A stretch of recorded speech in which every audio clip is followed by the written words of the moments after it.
Lalu berkatalah Elia orang Tisbe dari Tisbe Gilead kepada Ahab, demi Tuhan yang hidup, Allah Israel yang kulayani, sesungguhnya tidak akan ada embun atau hujan pada tahun-tahun ini, kecuali kalau kukatakan.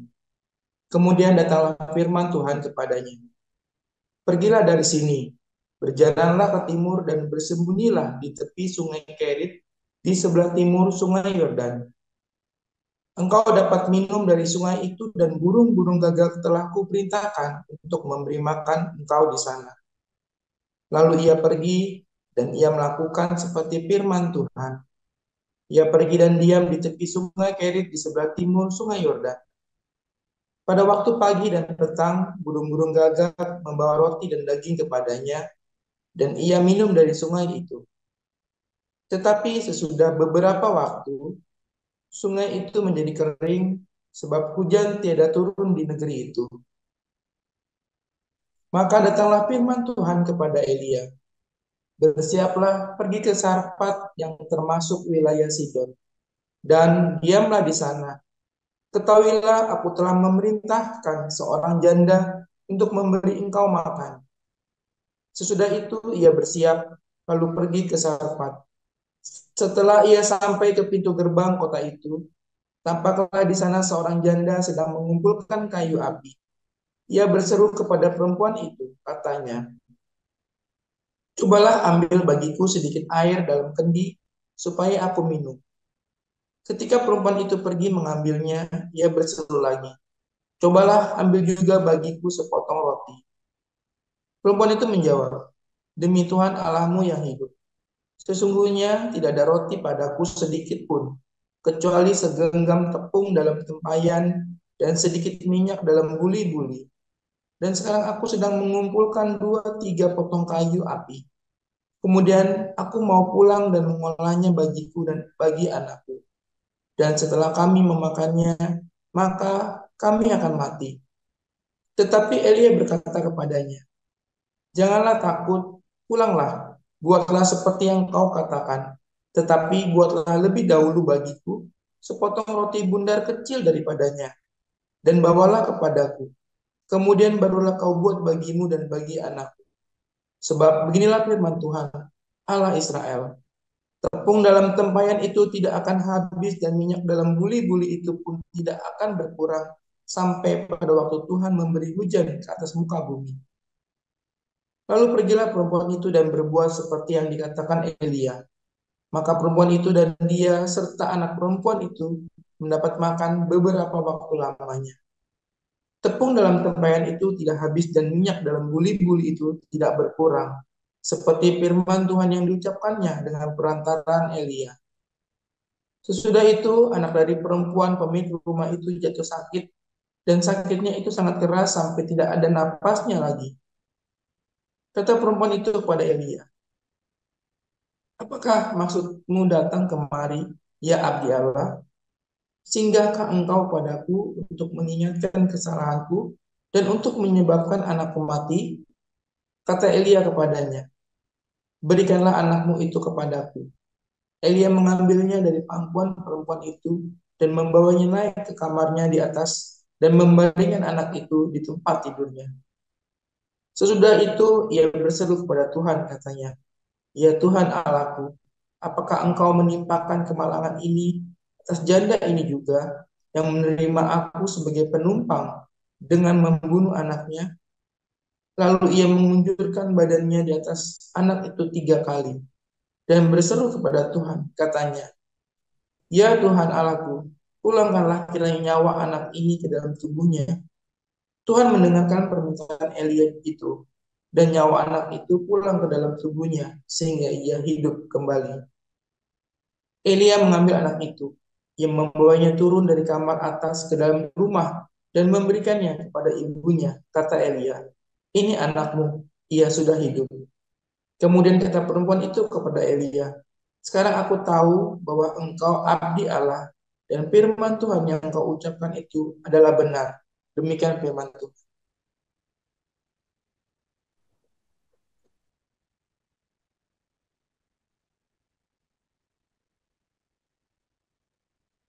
Silakan dibuka mic-nya Bu Lucy.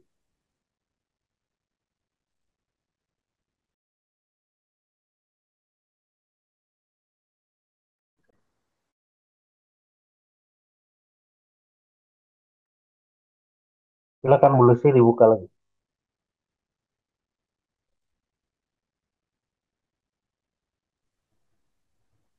Baik, Pak Enardo. Sorry, agak itu ya. Matius 6 ayat 1 sampai 34. Ingatlah, jangan kamu melakukan kewajiban agamamu di hadapan orang supaya dilihat mereka. Karena jika demikian, kamu tidak beroleh upah dari Bapamu yang di sorga. Jadi, apabila engkau memberi sedekah, janganlah engkau mencanangkan hal itu seperti yang dilakukan orang munafik di rumah-rumah ibadah dan di lorong-lorong, supaya mereka dipuji orang.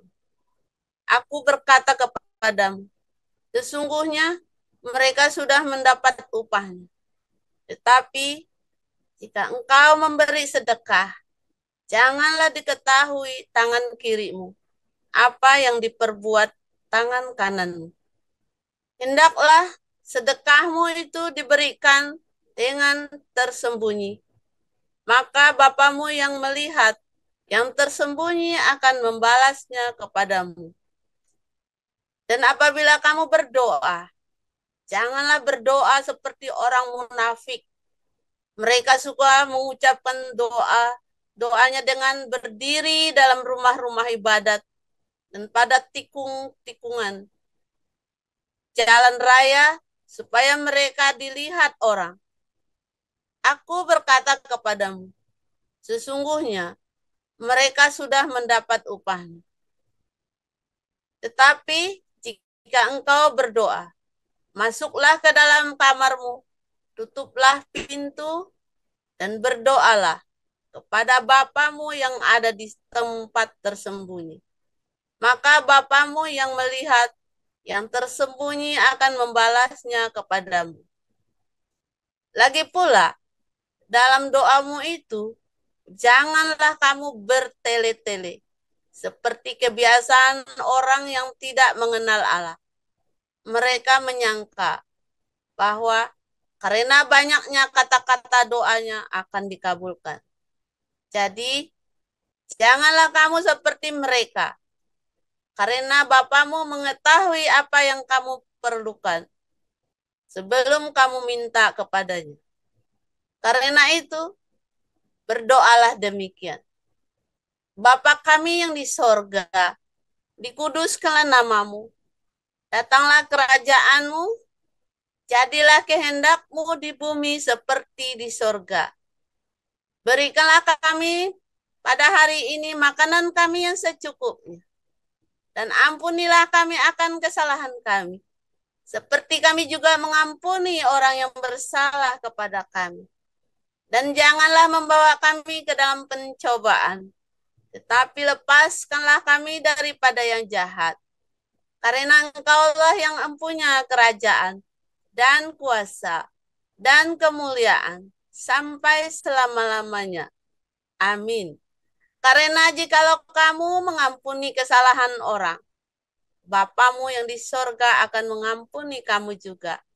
Tetapi jikalau kamu tidak mengampuni orang, Bapamu juga tidak akan mengampuni kesalahan.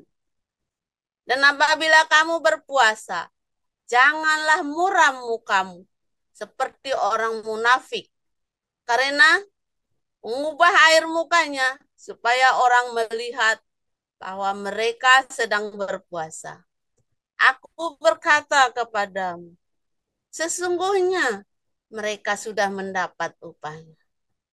Tetapi apabila engkau berpuasa, minyakilah kepalamu dan cucilah mukamu, supaya jangan dilihat oleh orang bahwa engkau sedang berpuasa, melainkan hanya oleh Bapamu yang ada di tempat tersembunyi.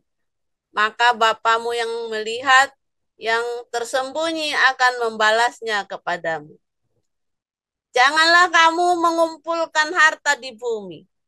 Di bumi ngengat dan karat merusakkannya, dan mencuri, membongkar, serta mencurinya. Tetapi kumpulkanlah bagimu harta di sorga. Di sorga ngengat dan karat tidak merusakkannya, dan pencuri tidak membongkar serta mencurinya. Karena di mana hartamu berada, di situ juga hatimu berada. Mata adalah pelita tubuh. Jika matamu baik, teranglah seluruh tubuhmu. Jika matamu jahat, gelaplah seluruh tubuhmu. Jadi, jika terang yang ada padamu gelap, betapa gelapnya kegelapan itu. Tak seorang pun dapat mengabdi kepada dua tuan. Karena jika demikian, ia akan membenci yang seorang dan mengasihi yang lain. Atau ia akan setia kepada yang seorang dan tidak mengindahkan yang lain. Kamu tidak dapat mengabdi kepada Allah dan kepada Mammon. Karena itu, aku berkata kepadamu, janganlah khawatir akan hidupmu, akan apa yang hendak kamu makan atau minum. Dan janganlah khawatir pula akan tubuhmu, akan apa yang hendak kamu pakai. Bukankah hidup itu lebih penting daripada makanan, dan tubuh itu lebih penting daripada pakaian? Pandanglah burung-burung di langit yang tidak menabur dan tidak menuai dan tidak mengumpulkan bekal dalam lumbung, namun diberi makan oleh Bapamu yang di sorga. Bukankah kamu jauh melebihi burung-burung itu? Siapakah di antara kamu yang karena kekhawatirannya dapat menambahkan sehasta saja pada jalan hidupnya? Dan mengapa kamu khawatir akan pakaian? Perhatikanlah bunga bakung di ladang, yang tumbuh tanpa bekerja dan tanpa meminta. Namun aku berkata kepadamu, Salomo dalam segala kemegahannya pun tidak berpakaian seindah salah satu dari bunga itu. Jadi, jika demikian, Allah mendandani rumput di ladang yang hari ini ada dan besok dibuang ke dalam api. Tidakkah ia akan terlebih lagi mendandani kamu? Hai orang yang kurang percaya. Sebab itu, janganlah kamu khawatir dan berkata, apakah yang akan kami makan? Apakah yang akan kami minum? Apakah yang akan kami pakai? Semuanya itu dicari bangsa-bangsa yang tidak mengenal Allah. Akan tetapi, Bapamu yang di sorga tahu bahwa kamu memerlukan semuanya itu. Tetapi, carilah dahulu kerajaan Allah dan kebenarannya, maka semuanya itu akan ditambahkan kepadamu. Sebab itu, janganlah kamu khawatir akan hari besok, karena hari besok mempunyai kesusahannya sendiri. Kesusahan sehari cukuplah untuk sehari. Demikian pembacaan firman Tuhan. Ya. Amin untuk firman Tuhan. Terima kasih para lektor, Pak Kulmunik dan Ibu Lucy. Selanjutnya kita akan memasuki acara berikutnya, yaitu mendengar renungan firman Tuhan. Pada Pastor Paul sebagai host, mohon dijadikan Ibu Rima dan Ibu Ros sebagai co-host yang bertugas hari ini. Renungan firman Tuhan hari ini dengan tema Nabi Bangkrut. Silakan Pastor Paul.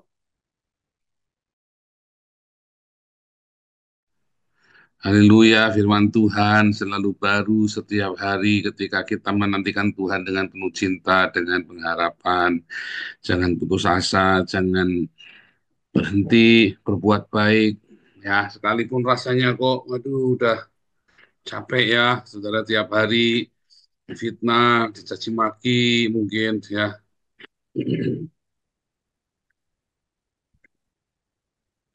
Mungkin Anda yang kumpul dengan mertua yang nggak cocok, aduh puyeng saudara ya. Terus, aduh ribut terus. Tapi jangan berhenti berbuat baik, saudara. Jangan berhenti untuk menunjukkan kebaikan kepada setiap orang.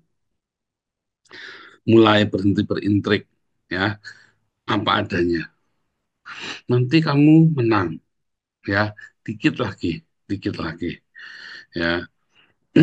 Ingat-ingat kalau Anda sudah melakukan apa yang saya ajarkan kepada Anda di setiap embun pagi, jangan terlewatkan. Yang saya cerita sama Anda itu adalah hasil pengalaman. Ya, saudara ya, Tuhan banyak mengajarkan kepada saya. Nah, kalau Anda lakukan, ya, Anda pasti menang. Ya, Anda pasti menang. Mulai dari stabil dulu kehidupanmu. Apakah masalahnya hilang, Pak? Enggak, masalahnya masih ada. Cuman kamu lebih kuat. Cuman kamu lebih dewasa. Cuman kamu lebih tegar. Masalahnya ada mungkin tambah berat. Ya, apakah saya masalahnya habis, saudara sekarang? Tambah banyak, saudara. Masalah saya tambah banyak. Ya, masalah saya tambah banyak. Cuma saya lebih kuat, saya lebih tegar, saya lebih stabil, saya lebih tenang, ya, saya lebih apa namanya, eh, lebih dewasa. Jadi ya, saudara ya, saudara ketika kita makin bersama dengan Tuhan, masalah itu bukannya hilang loh. Saudara jangan jangan berpikir saya ngajari Anda masalah hilang, enggak ya. Pendeta-pendeta ngajari Anda masalahnya supaya hilang. Saya ngajari Anda masalahnya tetap mungkin tambah gede. Tapi kamu tambah kuat, kamu tambah dewasa, kamu tambah ya, tambah apa namanya, tambah eh, wise, ya berhikmat. Itu yang benar, ya. Itu yang benar. Jadi kalau lagi orang Selamat Tahun Baru Imlek, semoga Tuhan menjauhkan kita dari semua masalah. Ya, Tuhan akan menjauhkan kita dari semua pencobaan dan yang jahat. Tetapi, ya yang namanya masalah itu selalu ada. Dan masalah itu dalam kehidupan kita nggak makin enteng, tapi makin berat. Dan kitanya makin kuat, ya melebihi beratnya masalah itu. Ya, ingat-ingat saudara. Nah, jadi Anda jangan samakan dengan apa namanya dia dalam ajaran agama lain. Nah, saudara ya, Anda belajar berdamai dengan masalah, berdamai dengan segala konflik, berdamai dengan kenyataan. Ya, berdamai, saudara. Terimalah kenyataan bahwa tiap pagi jalanan macet, ya kan? Kalau kamu tidak menerima kenyataan tiap pagi jalanan macet, Anda begitu bangun pagi udah mules dulu mau naik, mau setir mobil kemana, waduh udah mules. Saya pernah ngalami ya, saya sampai, aduh begitu pagi itu udah kepala udah stres. Saya setir mobil itu ya cuma 60 kilo, tapi bisa 2,5 jam sampai 3 jam sudah nyetir ya di Jakarta itu ya. Saya begitu ngebayang itu, aduh udah ada karu-karuan, saudara. Saya mengalami, aduh udah stres, sudah ada karu-karuan. Sampai akhirnya saya bisa berdamai. Tapi waktu itu akhirnya saya pindah ke Bali ya, pindah ke Bali terus pindah beberapa kota ya saudara ya. Tapi saya waktu itu pertama kali di Jakarta stres saudara ya, nggak bisa membayangkan saya setir mobil tiap pagi 2 jam, 2,5 jam. Sekarang saya ke Den Haag tiap hari 2 jam, saudara. Pulang pergi 4 jam. Ya enggak berasa, eh enggak berasa ya saudara ya. Capek, tapi lebih capek dulu saudara.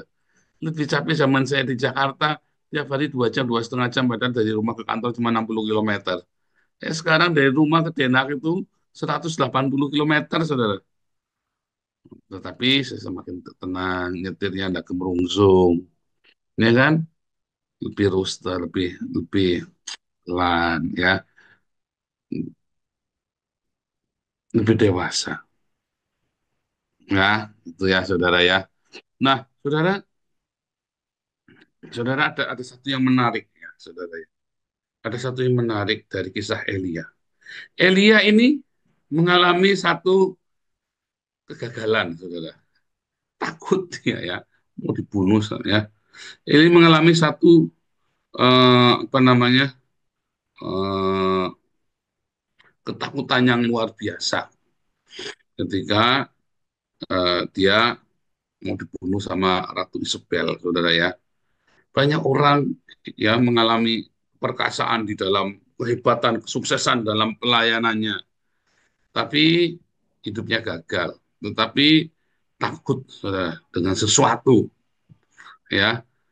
Ngalami nggak begitu, saudara ya? Terutama Anda yang sudah melayani, sudah kok yang ini ya. Wah, kelihatannya Anda perusahaannya sukses, kelihatannya ya kamu kaya raya, kelihatannya karirnya bagus, tapi ternyata kamu punya masalah. Masalahnya apa, saudara? Isinya galaknya minta ampun, saudara. Misalnya itu kan masalah, kalau punya suami-suami isinya galaknya minta ampun. Anda senggol sedikit dilempar pakai bangku, pakai cengkok, masalah besar, saudara.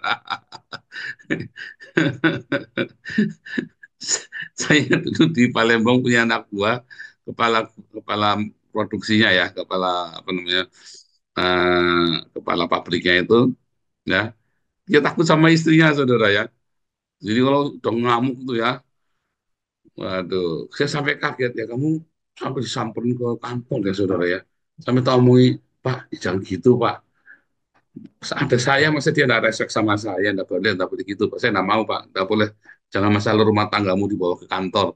Tak marahi sama saya, sudah tidak boleh. Saudara. Lawang dimarahi di depan anak buahnya, saudara dia ya, maki-maki. Saya yang jadi atasannya dia sampai gede-gede ya. Kantor dionjoki, dimarahi ya, saudara, di depan anak buahnya. Sampai yang istri yang masih begitu, saudara. Suamimu dimarahi di kantor, dionjoki, saudara, gara-gara dia tadi malam pulang baunya wanginya beda. Wanginya beda. Nah, jangan sampai begitu, saudara ya. Jangan sampai begitu. Kadang-kadang, ya, saudara, ada istri-istri yang begitu dominan, ya, saudara ya. Dia ada apa namanya roh Isabel, ya, ada roh Isabel. Dia dominan, bukan bukan dia berkepemimpinan, bukan, tapi dia dominan, ya. Dia mendominasi suaminya, dia mendominasi komunitas, ya. Siapa di sini yang senang sekali kalau laki-laki ingin mendominasi suatu komunitas? Aneh ya, saudara ya.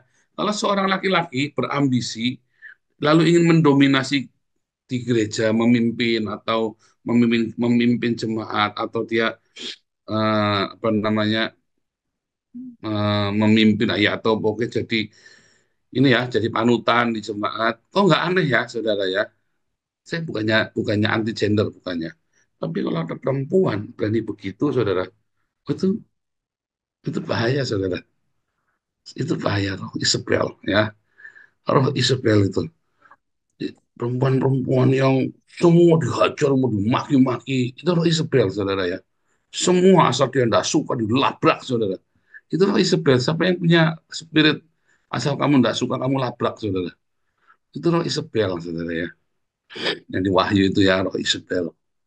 Kedua, biasanya orang-orang ini ya kompromi dengan perzinahan, ya, kompromi dengan perzinahan karena ininya dia, dominansinya dia itu ya di drive oleh hawa nafsunya dia, saudara. Dia punya libido tinggi sekali dan tidak terkendali. Makanya akhirnya orang-orang sini biasanya kompromi dengan perzinahan, ya. Apalagi sama berondong-berondong, biasanya begitu. Ini saya nggak bilang, saya tidak berkata Anda, tapi ada yang begitu. Ya, dan ada yang begitu. Itu dari zaman dulu sampai zaman hari itu sama, saudara. Polanya itu seperti itu.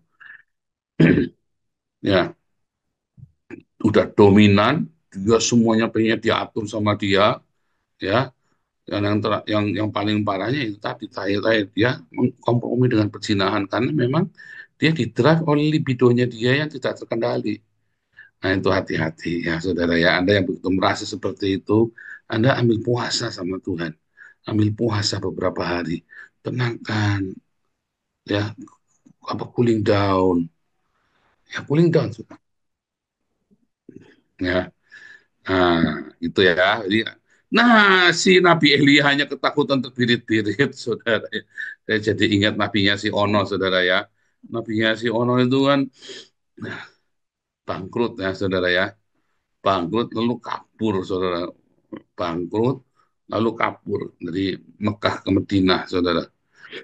Bangkrut ya, sudah bangkrut lalu kabur. Karena ya itu karena nabi palsu itu kan, bangkrut lalu kabur. Saudara, seringkali ya kita kita ini orang-orang yang melayani Tuhan, ya kita kelihatannya perkasa, khotbahnya berapi-api, saudara. Tapi begitu ada masalah sedikit, kamu tuh kayak orang girap-girap, panik. Saya banyak ketemu hamba Tuhan seperti itu, saudara ya. Biasanya apa, saudara? Uang. Biasanya masalahnya uang. Wah, kalau khotbah ini kelihatannya hebat, saudara ya. Paling kayaknya dia itu yang paling beriman lah kalau khotbah itu. Tetapi begitu sudah masalah uang, ya, terus sudah mulai dia cari pinjaman sana, pinjam siapa ya? Siapa yang bisa tak palak ya? Siapa yang bisa tak utangi ya? Saudara ya. Wah, kelihatannya perkasa dia ya. Waduh, paling rasanya paling gagah berani, paling jadi martir dah. Tapi begitu udah cerita uang, wah kirap-kirap itu, saudara. Seorang, makanya saya ajari tiap hari Anda ya untuk hidup dalam kesederhanaan. Kalau kamu hidupnya sederhana kayak saya nih, hidupnya sederhana begini ya, kita nggak geragas, saudara. Buat sendiri itu kita nggak geragas, karena mau apa lagi? Nggak ada ya sudah, ya. Nggak ada ya sudah, nggak usah geragas. Nggak usah berpikir, Anda pengen saya kudu ini, kudu itu, ya. Makanya jadi beban beban hidup kita ringan. Tapi kalau Anda bergaya hidup mewah, ya, mau Anda pengusaha, Anda karyawan, apalagi kalau Anda cuma karyawan, ya kan? Kalau Anda karyawan, belajarlah hidup sederhana. Nanti kamu bahagia, nanti kamu punya tabungan, anak-anakmu baik, kamu juga tenang, tidak geragas. Tapi kalau kamu mulai, istrimu belajar gaya hidup mewah, ya kamu juga pakai ya hal-hal yang tidak perlu, ya kan? Pakai baju kudu merek yang terkenal. Dan baju itu cukup beli di ini aja di mall, apa di yang kelas-kelas Matahari zaman dulu itu ya, saudara ya, itu sudah bagus, saudara. Dan itu kan juga kadang-kadang ada yang mahal ya di Matahari departemen store. Sekarang nggak tahu apa namanya di Indonesia, itu tutup kan Matahari itu ya. Kalau di sini tuh ya kelas-kelas itu CN apa CA AM, ya, itu sudah bagus, saudara ya. Nggak usah mendadak harus di butik. Nah, gaya hidupmu yang mewah itulah yang membuat kamu jadi mudah takut, ketakutan, ya, mudah bangkrut, saudara. Begitu udah masalah uang, kamu udah bingung sih ngapain. Saudara, saya sering ngajari anak, saudara ya. Begitu buka rekening, rekeningnya kosong. Aduh, uangku kok habis ya. Nah, saya sering ngajari ya. Kamu jangan bilang, aduh, uangku kok habis ya. Kamu belajar, Jehovah Jireh, uang datang. Tapi syaratnya kamu hidupnya harus sederhana dulu. Kalau kamu hidup nggak sederhana, Jehovah Jireh teriak sampai mencet, kamu nggak bakal datang uangnya, saudara. Serius. Tuhan itu tidak akan memuaskan hawa nafsumu. Setan, ya.